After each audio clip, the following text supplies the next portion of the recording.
In this third and most important argument, we delve into the war of ideas, a critical battle for global influence and perception. This isn't just about military might or economic power, it's about winning hearts and minds, shaping the very narrative of progress and societal well-being across the world. The stakes are incredibly high, as the prevailing ideology will dictate the future direction of humanity. The Western system is currently losing this narrative battle because capitalism, despite its promises of prosperity and innovation, coexists with obscene human misery. We see vast disparities where a select few accumulate unimaginable wealth while billions struggle with basic necessities like food, shelter, and healthcare. This stark contrast, visible globally, undermines the very credibility of the capitalist model in the eyes of many. This stark hypocrisy provides the strongest argument for Chinese propaganda, which often highlights these inequalities to present an alternative, albeit often authoritarian, vision.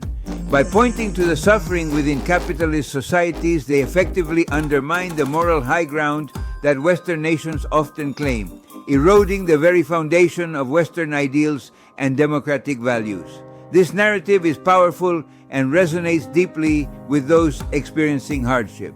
While communism offers a false solution of equality, often achieved through oppressive means and at the cost of individual liberty, capitalism promises prosperity and individual freedom. However, it frequently fails to deliver on this promise when wealth becomes excessively concentrated in the hands of a few, and widespread misery persists for the majority. This failure to distribute the fruits of progress broadly creates a fertile ground for alternative ideologies to take root and flourish, challenging the global order.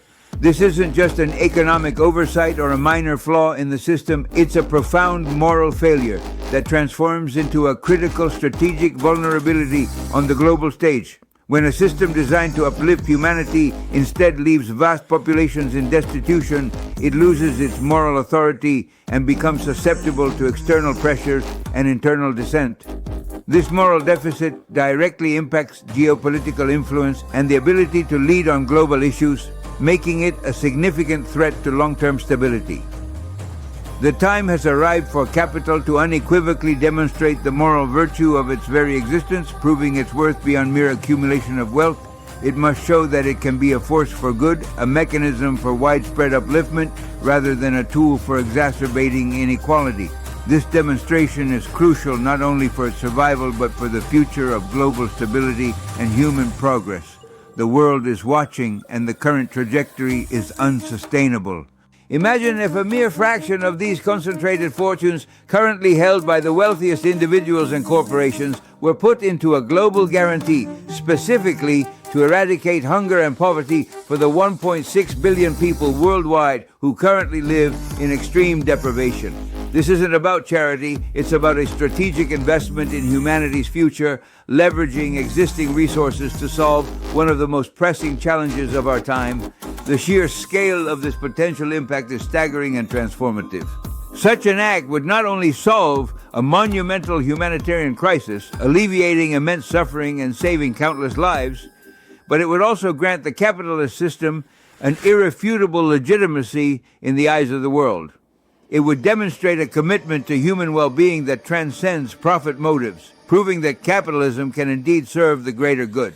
This act of collective responsibility would redefine its global perception and secure its place as a truly beneficial force. This bold move would transform capitalism from a system often criticized for its inherent inequalities and perceived ruthlessness into a beacon of global responsibility and progress. It would shift the narrative from one of exploitation to one of empowerment, showcasing its capacity to mobilize resources for the most profound societal challenges. This would be a paradigm shift, altering how nations and individuals view the economic system that underpins much of the modern world. It would be a testament to its capacity for good, silencing critics who argue for its inherent flaws and inspiring a new era of trust and cooperation among nations and peoples. This act would not only address immediate needs but also foster long-term stability and shared prosperity, creating a foundation for a more equitable and peaceful world. The ripple effects of such a commitment would be felt for generations, reshaping global dynamics. The continental unity forged through such a commitment to eradicating poverty and ensuring basic human dignity would become living proof that the Western system is uniquely capable of generating massive, rapid, and sustainable well-being. This would be a powerful counter-narrative to any competing ideologies, demonstrating practical, tangible results that improve the lives of billions.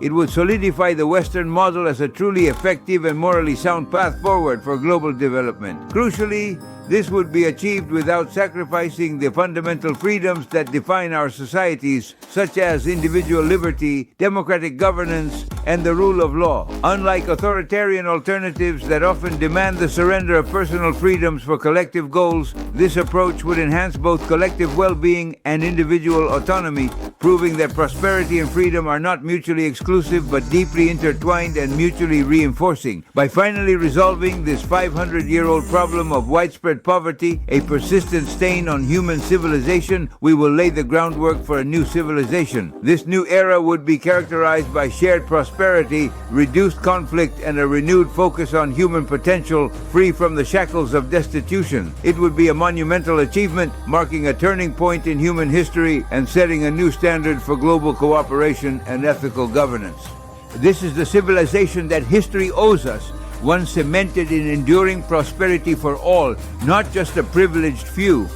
It is a vision of a world where every individual has the opportunity to thrive, where basic needs are met, and where human ingenuity can be fully unleashed for the betterment of all. This ideal of a new civilization, built on compassion and strategic action, is within our grasp if we choose to act decisively and morally.